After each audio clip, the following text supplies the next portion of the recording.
Everyone, I just want to give you a little quick heads up on this assignment if you haven't done it already. Notice it's 2 to 2.5 pages. That means go over 2 a little bit at least. Don't go under 2. What you're doing is there are 3 short fictional stories. You pick one. There's The Occurrence of Owl Creek Bridge, Desiree's Baby, and Hills Like White Elephants. And then here's some critical questions to help you figure out what you're going to say about it. You're just basically analyzing the short story.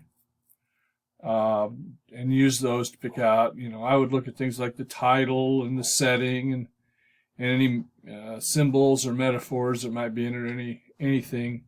They're different stories from different time periods, but I think you'll enjoy them all. You only have to pick one and write, like say, 2 to 2.5 pages on it. So make sure that it's a little over 2, full 2, and then use the MLA the same way you've been doing it. The one thing I will notice that on your header where you put your page number up here in the corner, you just put your last name, space, page number. That seems to be the thing most people struggle with. Last name, space, and page number. Okay? Okay.